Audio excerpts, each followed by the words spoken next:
Eu sou Josué da Silva Andrade e é um privilégio, uma honra muito grande estar com vocês aqui para mais uma vez levarmos até o seu lar mais uma mensagem da Palavra de Deus, uma mensagem de esperança, com o desejo de levar a verdadeira esperança até a sua vida e até o seu coração. Indo diretamente para o nosso assunto de hoje, novo nascimento. Então nós vamos ler no Evangelho de João,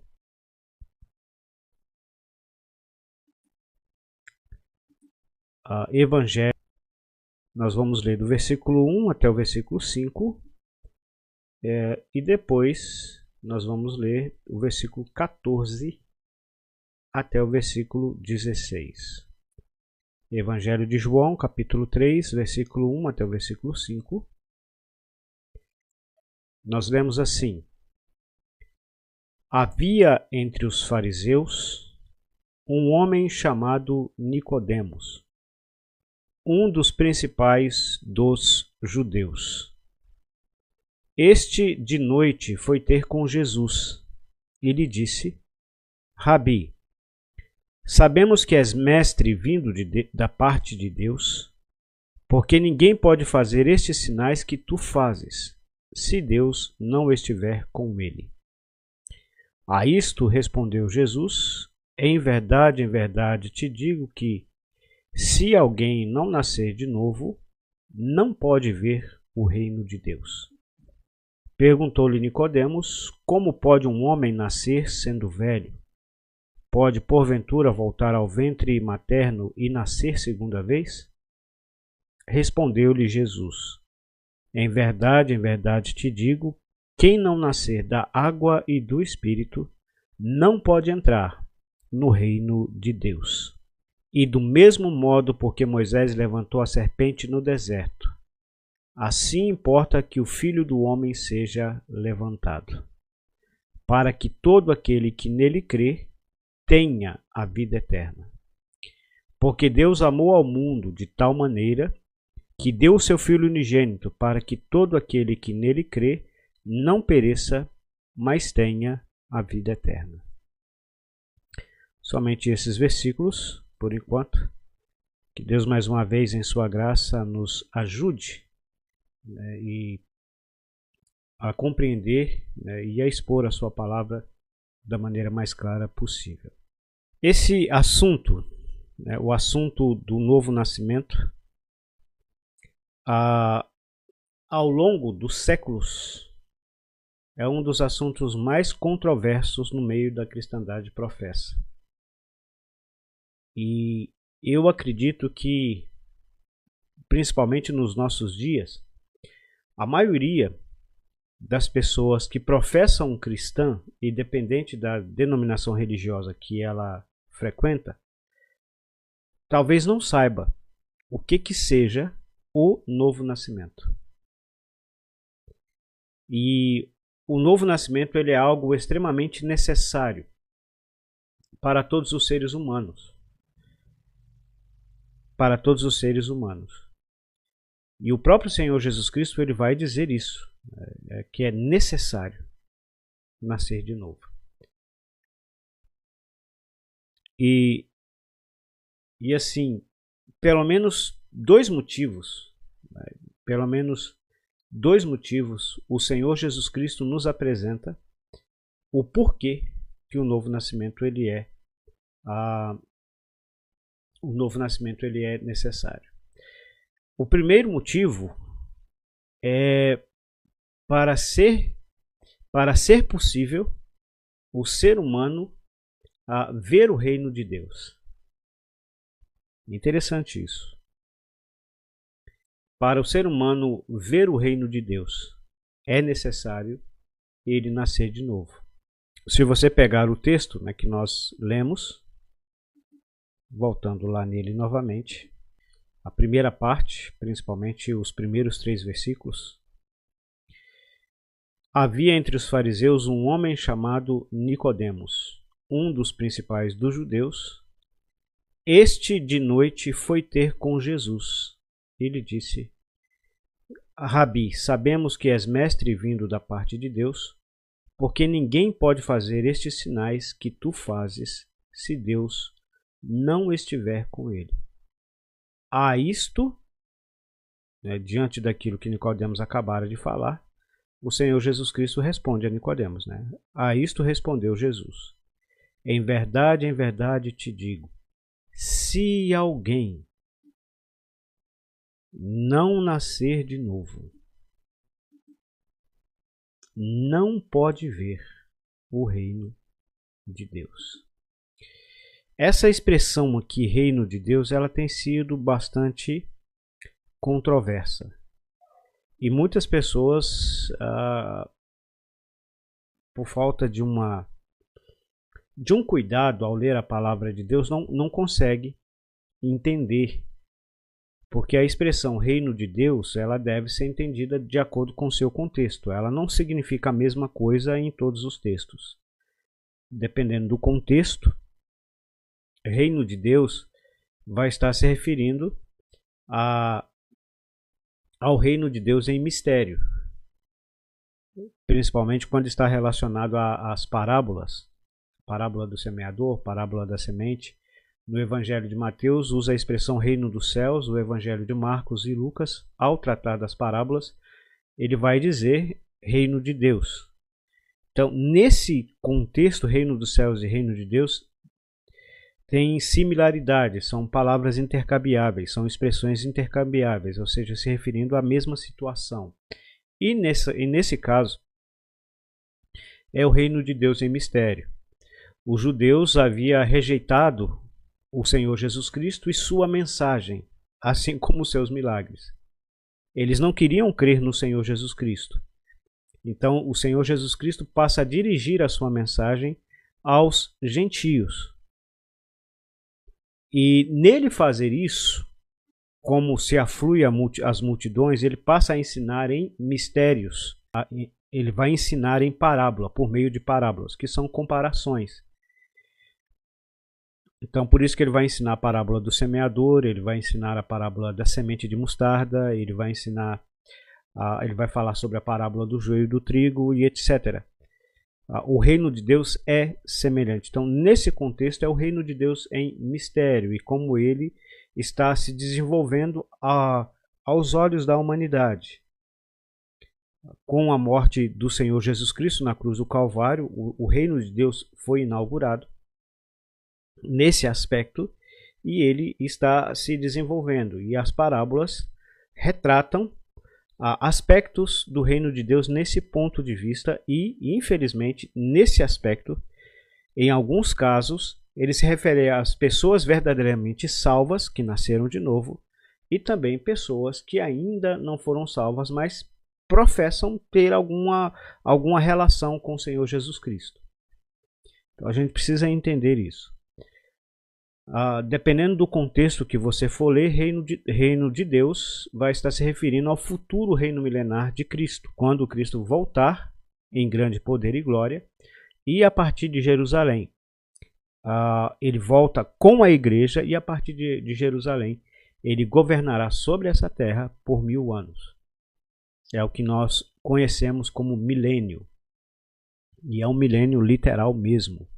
Algumas pessoas não conseguem distinguir isso porque confundem promessas relacionadas à nação de Israel e aplicam essas promessas à igreja, sendo que a igreja é um povo distinto de Israel. Israel é o povo terreno de Deus, a igreja é o povo espiritual. No contexto que nós estamos lendo, o Senhor Jesus não está se referindo nem ao reino de Deus em mistério, e nem ao seu futuro reino milenar, onde ele vai cumprir todas as profecias do Velho Testamento no que diz respeito ao governo de Deus sobre a nação de Israel, e quando Israel será a cabeça das nações e não cauda.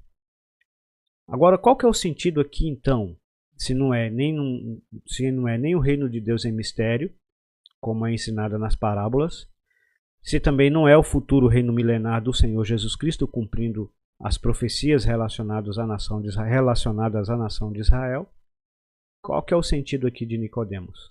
Na conversa que o Senhor Jesus Cristo está tendo com Nicodemos. Aqui a ideia é uma ideia espiritual. É uma ideia espiritual do governo de Deus. Existe o governo do mundo.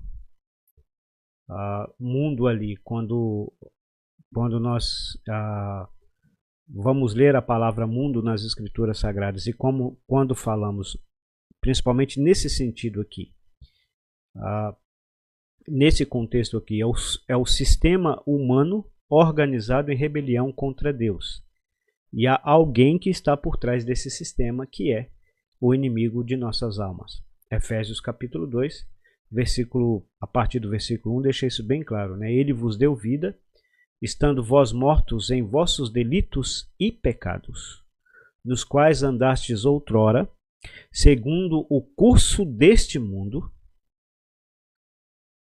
segundo o príncipe da potestade do ar, o espírito que agora opera nos filhos da desobediência, entre os quais todos nós também andávamos, fazendo a vontade da carne e dos pensamentos, e éramos por natureza filhos da ira, como também os demais. Efésios capítulo 2, versículo 1 a 3. No caso aí o apóstolo Paulo ele está querendo dizer bem claro que esse sistema, né, que é o sistema humano organizado em rebelião contra Deus, que nós chamamos de mundo, esse sistema tem alguém por trás dele, que está arquitetando ele. E esse alguém é o inimigo de nossas almas, e que está conduzindo essas pessoas para a perdição eterna.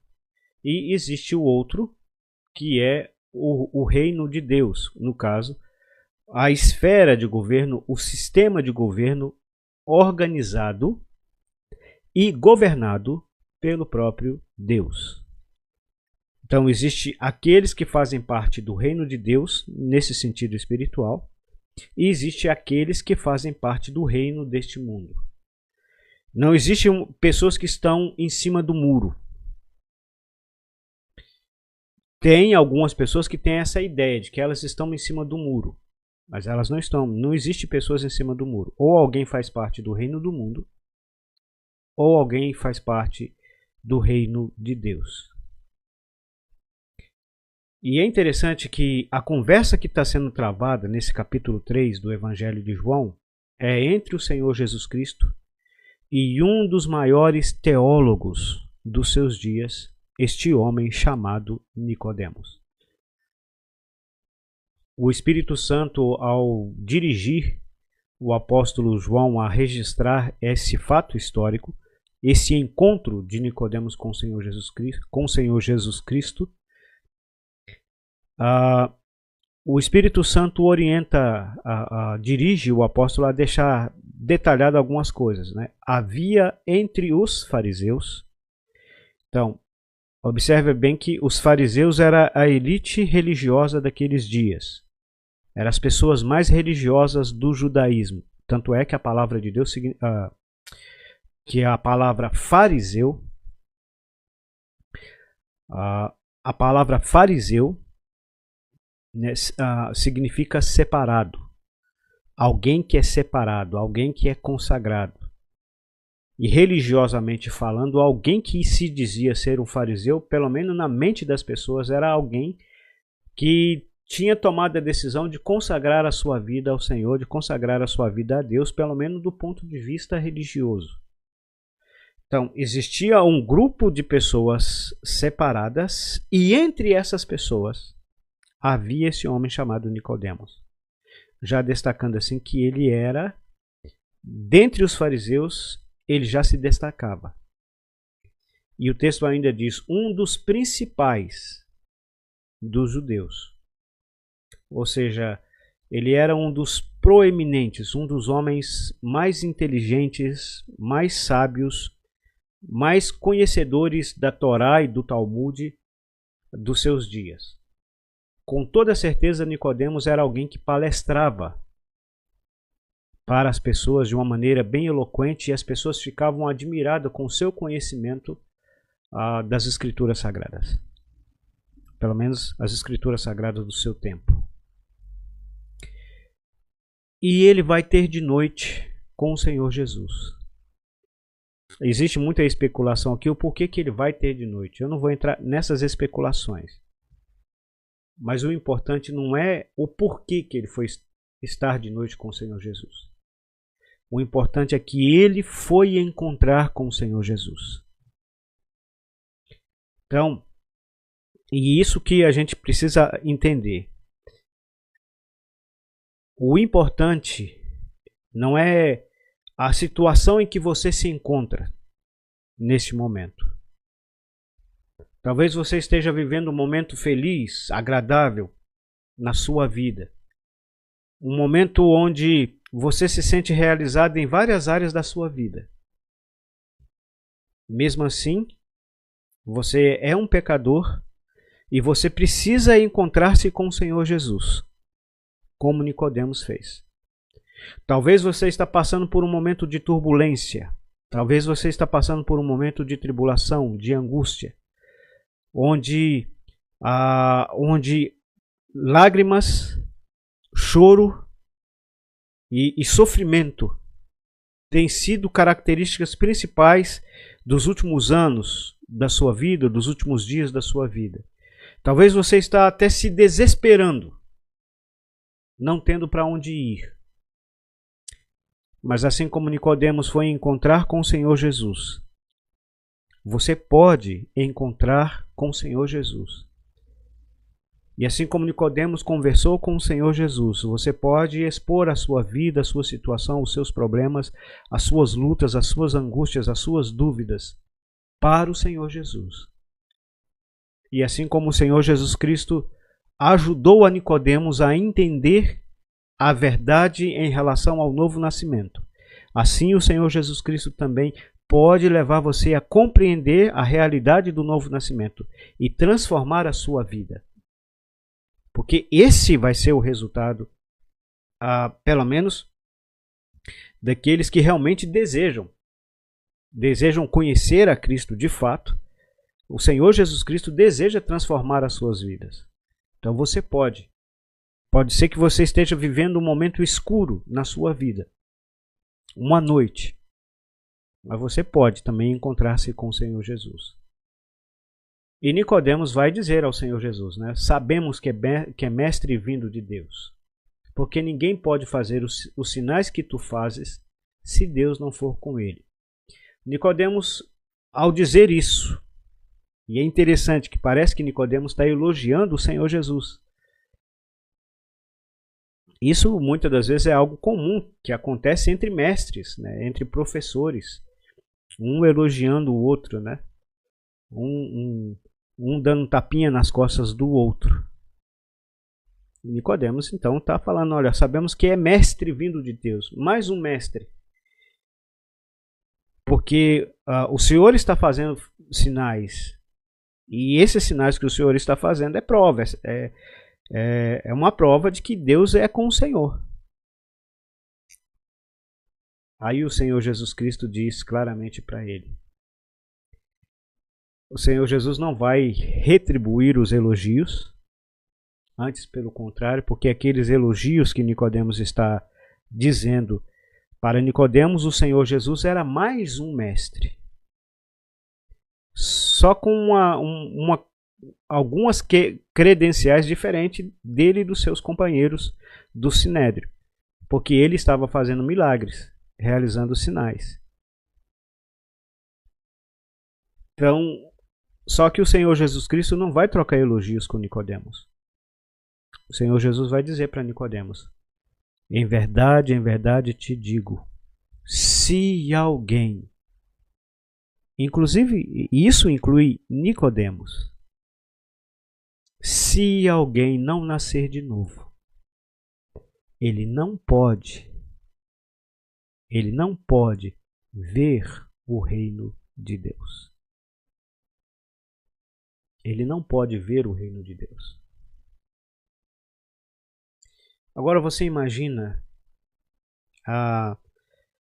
o impacto que essas palavras estão causando na mente e no coração de Nicodemos. O homem que conhecia a Torá e o Talmud, a Torá, né, aquilo que nós conhecemos como o Velho Testamento, o Talmud, o livro de tradições e costumes judaicas, né, o Talmud,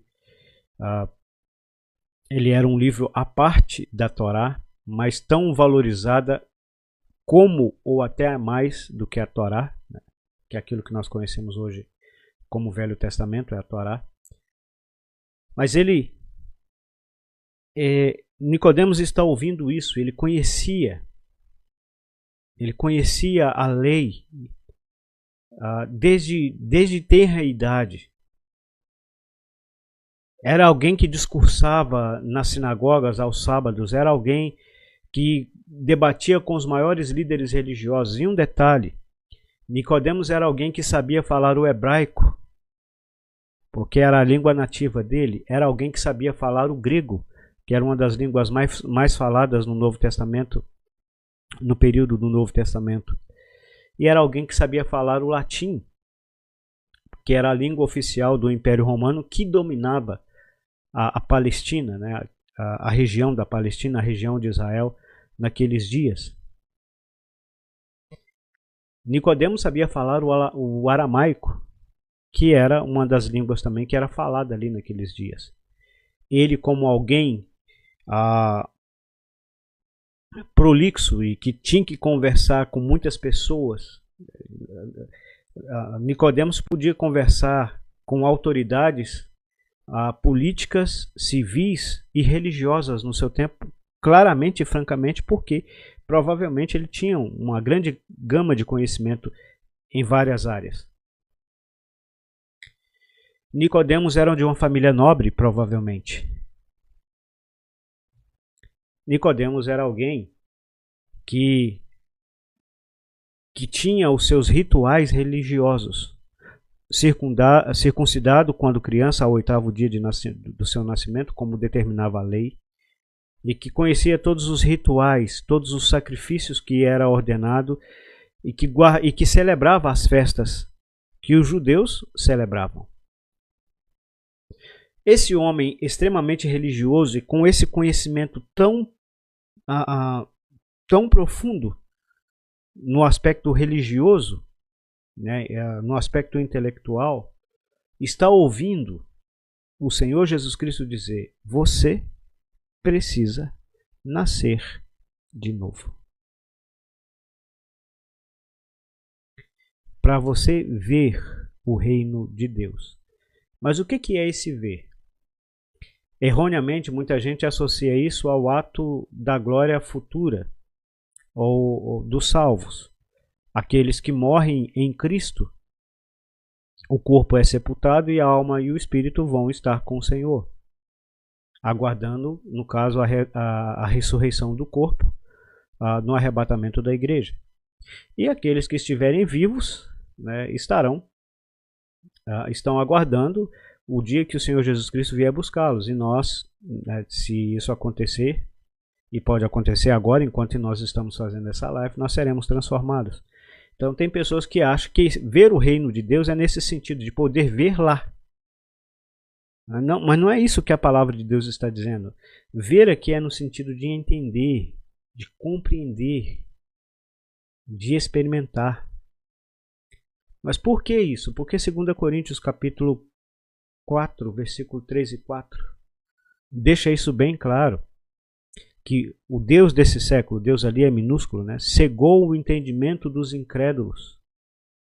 Então, por mais religioso e notório que seja o conhecimento de uma pessoa em várias áreas, inclusive na área religiosa, por mais que ele seja eloquente, por mais que ele seja zeloso de sua religião e praticante da sua religião, se ele não nascer de novo, se ele não passar por essa experiência de novo nascimento, ele não tem condições de compreender, de entender, de experimentar o que é o reino de Deus.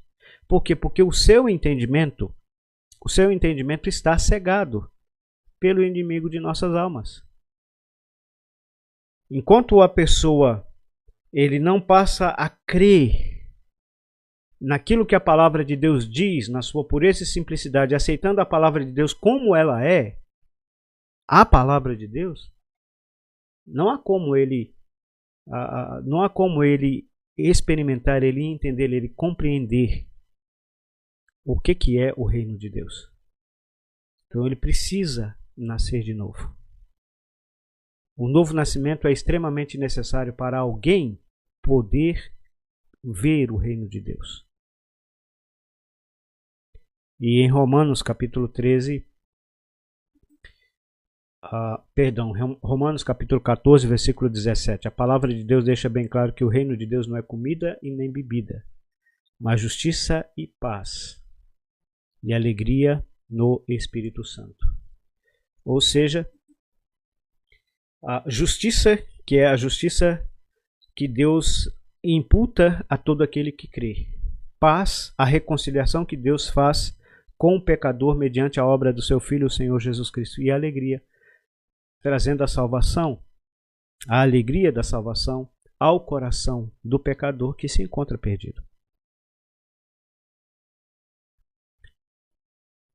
Os judeus tinham uma ideia bem equivocada daquilo que era o reino de Deus. Achavam que o reino de Deus se limitava a comida, bebida, cerimônia, isso, aquilo, outro. E o apóstolo Paulo deixa bem claro que não.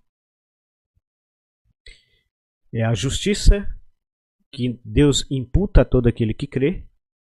A paz, que é a reconciliação de Deus com o pecador novamente por meio da obra de Cristo. E a alegria que o Espírito Santo traz ao coração do pecador. E é por isso que o Senhor Jesus Cristo vai dizer no capítulo 5. Nicodemos tem uma dúvida. Como pode um homem nascer sendo velho? O que indica que Nicodemos já era uma pessoa de uma certa idade. E ele até faz uma pergunta absurda. Ele tem que voltar no ventre da sua mãe e voltar a nascer? Ele está confundindo o nascimento espiritual com o nascimento físico. E isso é uma tendência do ser humano, confundir as coisas espirituais de Deus com coisas físicas, com coisas naturais. E o novo nascimento ele é algo espiritual, não é algo físico. E o Senhor Jesus Cristo vai dizer isso no versículo 5. Aquele que não nascer da água e do Espírito, ele não pode entrar no reino de Deus.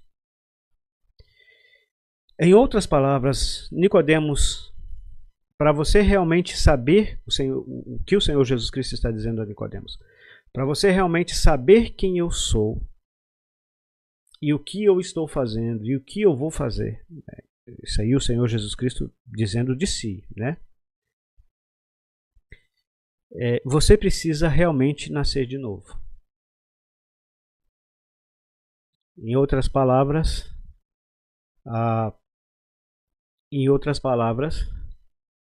Nicodemos precisava compreender que quem estava diante dele não era simplesmente um humilde carpinteiro que fazia milagres e que era um mestre, mas era o próprio Deus, o próprio Filho de Deus, manifestado em carne.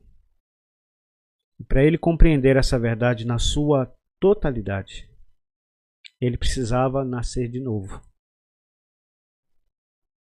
Ter um ato regenerador da parte de Deus. E como isso acontece? Acontece por meio da água e por meio do Espírito. Erroneamente, ao longo dos séculos, religiosos têm aplicado a essa água que é mencionada aqui no versículo 5 do capítulo 3 do Evangelho de João ao batismo ou à cerimônia batismal. Erroneamente. Cristo ali não está falando de batismo ao se referir à água. E infelizmente a gente já viu, né, já vi muitas pessoas ao serem batizadas, ao passarem por uma cerimônia de batismo, elas colocarem por baixo, hoje eu nasci de novo. Não. Se você pediu o batismo, e se você foi batizado, e acha que foi quando você foi batizado, quando você foi mergulhado na água, que você nasceu de novo, você está redondamente enganado, não. Aliás, se você acha que você nasceu de novo porque você foi batizado, você está correndo um grande risco de estar enganado e de nem salvo você ser, porque você está confiando a salvação da sua alma a uma cerimônia religiosa que tem um significado muito importante para aquele que é salvo, para aquele que já nasceu de novo, não para fazer alguém nascer de novo. Novo nascimento não é batismo. Ninguém nasce de novo através de batismo. Que água? Veja bem, Cristo está conversando com um homem que era um profundo conhecedor da lei, da Bíblia Sagrada daquele tempo. E aquele homem está tendo dificuldade para entender o que é o novo nascimento. Então o Senhor Jesus Cristo está usando uma metáfora para explicar àquele homem como acontece o novo nascimento.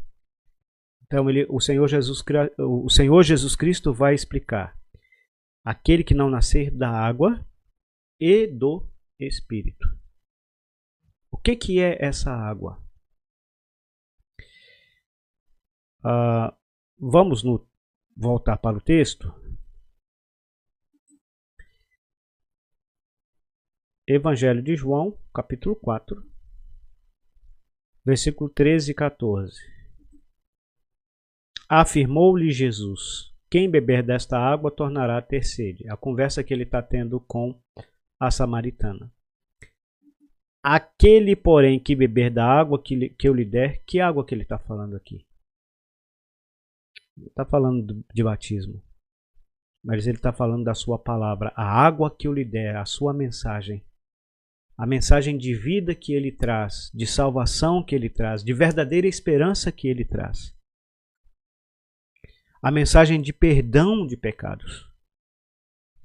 A mensagem de Deus em sua infinita graça a perdoar pecadores por meio da sua obra redentora que ele iria realizar na cruz do Calvário. E como de fato ele já realizou. Então a água aqui, assim como uma pessoa que está sedenta, ao tomar um copo d'água tem a sua sede saciada, assim uma pessoa que está sedento por salvação, sedento por perdão dos seus pecados, sedento por ter a vida eterna, sedento por ter a esperança do céu, ao ouvir a palavra do Senhor Jesus Cristo e ao crer na palavra do Senhor Jesus Cristo, ela é salva. Ela tem a sua sede saciada. Ela tem os seus pecados perdoados. Então ele terá sede. Ele nunca mais terá sede. Pelo contrário, a água que eu lhe der será nele uma fonte a jorrar para a vida eterna. Então ela nunca mais terá sede. Essa necessidade de salvação, de perdão, de reconciliação com Deus novamente será plenamente satisfeita por meio da pessoa e obra do Senhor Jesus Cristo, que é o que a palavra de Deus ensina na sua pureza e simplicidade. Um outro texto que também pode ajudar você a entender isso. Evangelho de João, capítulo 7, salvo engano, versículo 37. Versículo 37 e 38. No último dia, o grande dia da festa, levantou-se Jesus e exclamou: se alguém tem sede, venha a mim e beba. Quem crê em mim, como diz as Escrituras, como diz a Escritura, do seu interior fluirão rios de água viva. E isso ele disse com respeito ao Espírito que haviam de receber os que nele crescem. Pois o Espírito até aquele momento não fora dado, porque Jesus não havia sido ainda glorificado. Então, o Senhor Jesus Cristo está convidando a todo aquele que tem sede, vir a Ele beber. Porque Ele é a água da vida. E quem crê em mim, como diz a Escritura Sagrada, do seu interior fluirão rios de água viva. Essa pessoa, além de ser salva, ela se tornará um instrumento nas mãos de Deus, nas mãos do Senhor, para a salvação de outros. E por que isso vai acontecer? Porque ele receberá o Espírito Santo. No momento em que uma pessoa arrepende dos seus pecados e crê no Senhor Jesus Cristo, ele é selado com o Espírito Santo. E o Espírito Santo vai capacitar essa pessoa a ser um instrumento, a ser alguém usado pelo Senhor. Eu coloquei aqui e esqueci de colocar o texto bíblico. É por isso que eu estou falando aí, tá? Que eu estou olhando para a câmera, para a webcam. Mas enfim, essa pessoa ela será capacitada pelo Espírito Santo a ser a ser um canal de bênçãos para outras pessoas. E outras pessoas virão a conhecer o Evangelho, virão a conhecer a mensagem da salvação em Cristo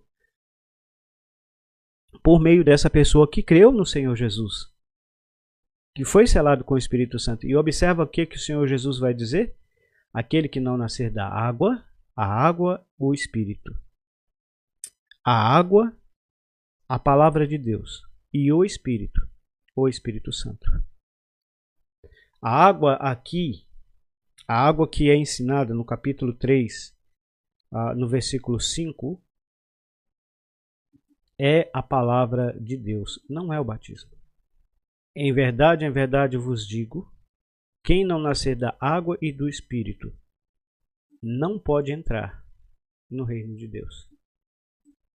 Em verdade digo, quem não nascer da água e do Espírito. A água é a palavra de Deus, a Bíblia Sagrada, pregada na sua pureza e simplicidade. Quando a pessoa prega ela da maneira pura, clara, sem fazer acréscimo, sem ir com muita falácia, com muita argumentação, com palavreado difícil, mas pregando na pureza e na simplicidade que ela é. Pura e simples.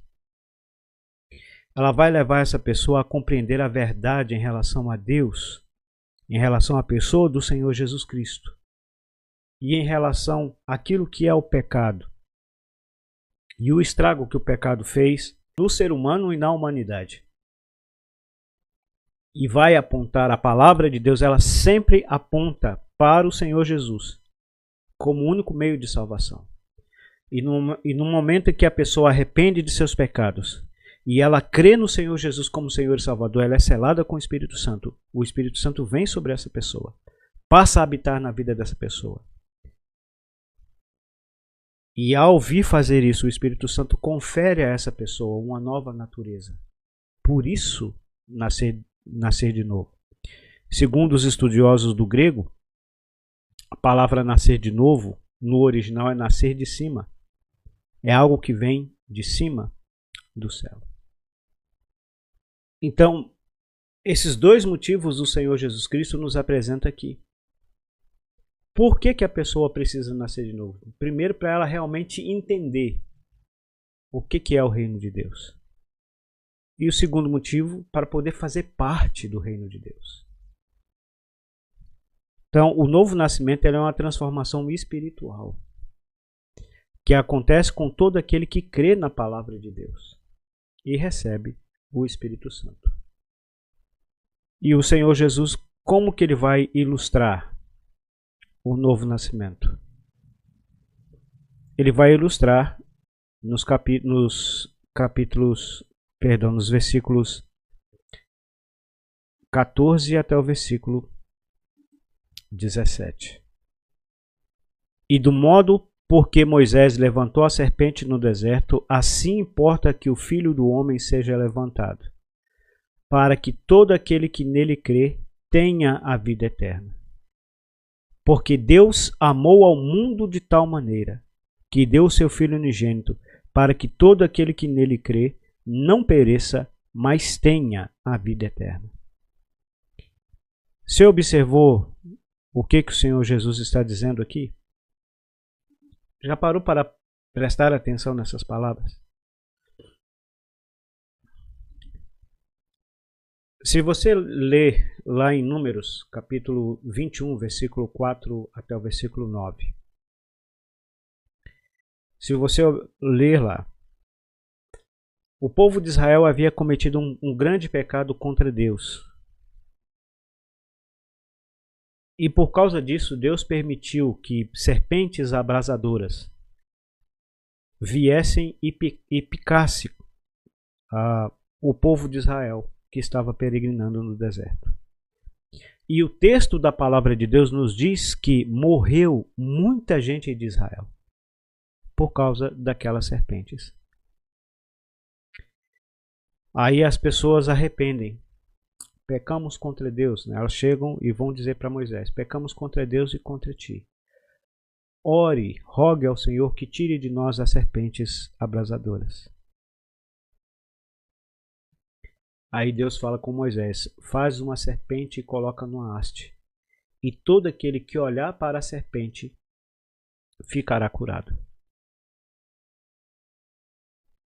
Então Moisés obedeceu, fez uma serpente de bronze, colocou numa haste, e todo israelita que era picado por uma serpente, ao olhar para a serpente de bronze, imediatamente ele era curado. Aquele veneno daquela serpente não mataria aquela pessoa. Agora é interessante você observar que é justamente isso que o Senhor Jesus Cristo está usando para ilustrar um novo nascimento.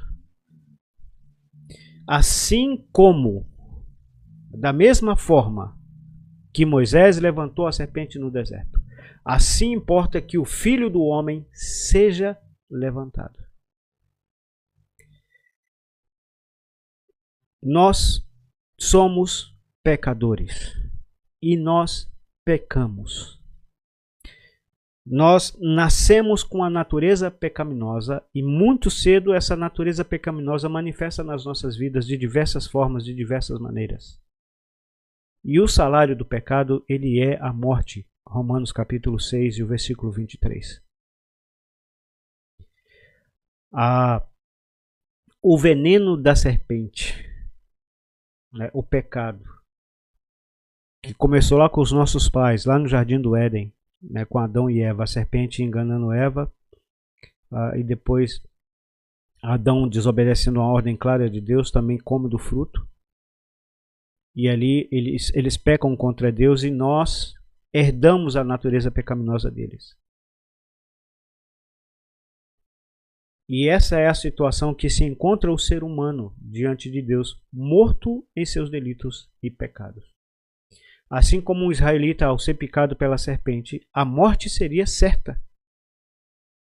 A partir do momento que a pessoa era picada, a única coisa que ele esperava era morrer em breve, porque não havia, principalmente naqueles dias, não havia cura, não havia antídoto para combater o veneno. Mas assim como Moisés levantou a serpente de bronze no deserto, da mesma forma um dia o Filho de Deus, o Senhor Jesus Cristo, deu a sua vida lá na cruz do Calvário. E todo aquele que pela fé olha para o Senhor Jesus Cristo, ou seja, todo aquele que é arrependido dos seus pecados, e é isso que a palavra de Deus nos apresenta, de Gênesis a Apocalipse, ela apresenta Cristo e o Senhor Jesus Cristo como o único meio de salvação para o pecador perdido. A Bíblia não vai apresentar igreja A, igreja B, igreja C, religião A, religião B, religião C. Não, ela vai apresentar Cristo, o Senhor Jesus Cristo, o Filho de Deus, como o único meio de salvação para o pecador. E toda pessoa que, arrependido de seu pecado, crê no Senhor Jesus, confia de todo o seu coração que a obra que Cristo realizou na cruz do Calvário é suficiente para salvá-lo, é suficiente para perdoá-lo, é suficiente para dar a ele a vida eterna. O texto é bem claro, ele tem a vida eterna, para que todo aquele que nele crê não pereça, mas tenha a vida eterna. E o versículo 16, chamado de o coração da Bíblia, ele nos diz: porque Deus amou ao mundo.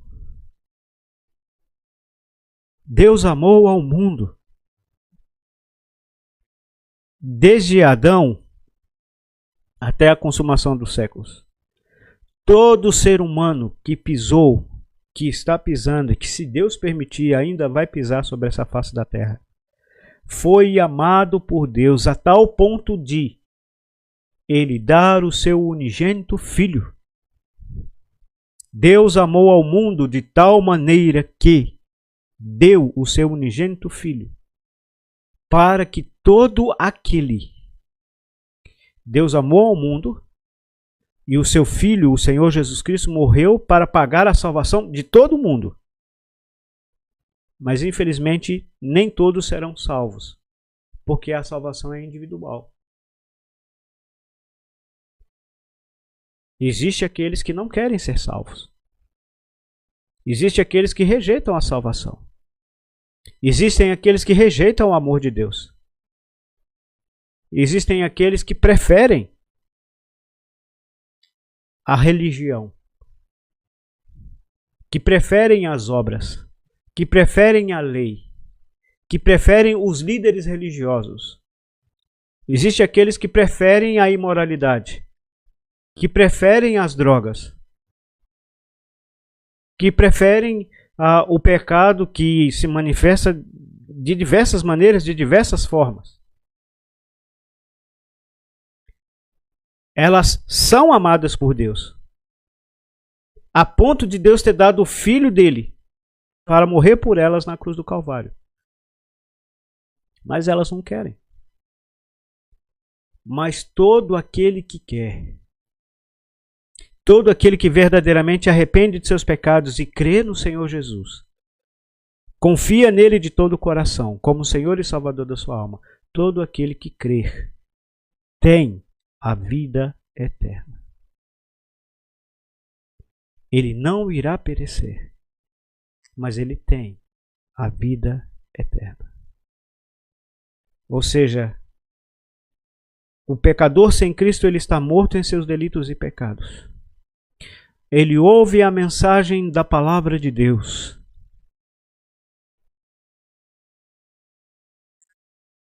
E ao ouvir a mensagem da palavra de Deus, ele crê no Senhor Jesus como seu Senhor e Salvador pessoal. Nesse momento, ele é selado com o Espírito Santo. E nesse momento ele recebe a vida eterna. Olha que bendita e maravilhosa esperança. Deus deseja operar na sua vida nessa noite essa transformação. Mas para isso, você precisa reconhecer os seus pecados. Você precisa crer no Senhor Jesus como seu Senhor e Salvador pessoal. Você precisa nascer de novo. Nicodemos encontrou com o Senhor Jesus Cristo naquela noite. E aquela noite impactou tanto a vida de Nicodemos que depois é mencionado 2 vezes que ele foi ter de noite com o Senhor Jesus.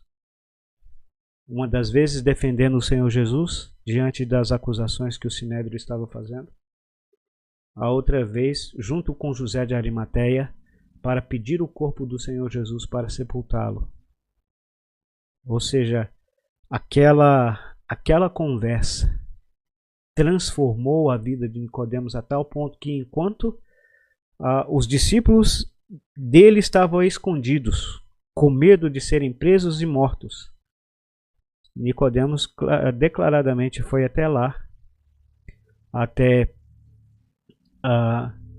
Pôncio Pilatos, junto com José de Arimateia, pedir o corpo do Senhor Jesus para poder sepultá-lo, dando assim a ele um enterro digno. Porque segundo os historiadores, as pessoas que morriam crucificadas, eles não podiam ser levadas ao túmulo, eles eram jogados, né, numa vala comum ou num local para serem comidos. Ela não era dada a eles o direito de sepultura. Mas tanto Nicodemos como José de Arimateia quiseram dar um enterro digno, uma sepultura digna para o Senhor Jesus. Sepultura essa que foi aberta e está até hoje aberta, porque ele não ficou na sepultura, ele ressuscitou e hoje está à destra do Pai, e continua ainda de braços abertos, recebendo a todo aquele que é arrependido crê nele como seu Senhor e Salvador pessoal. Ele morreu, ele foi sepultado, mas ele ressuscitou. E ele pode e deseja operar esse verdadeiro milagre espiritual na sua vida. Mas para isso você precisa reconhecer o seu pecado. Reconhecer que você é um pecador e crer nele de todo o coração como seu único e suficiente Senhor e Salvador. Muito obrigado mais uma vez. Mas que Deus abençoe ricamente a sua vida. E se você ainda não nasceu de novo, que Deus, pela sua graça e a sua misericórdia, possa estar operando em sua mente e em seu coração nesse exato momento um novo nascimento, levando você a entender o seu pecado e a entregar a sua vida ao Senhor Jesus, recebendo Ele pela fé como seu Senhor e Salvador pessoal. Permita a Deus que assim seja. Amém. Um abraço a todos. Tchau, tchau.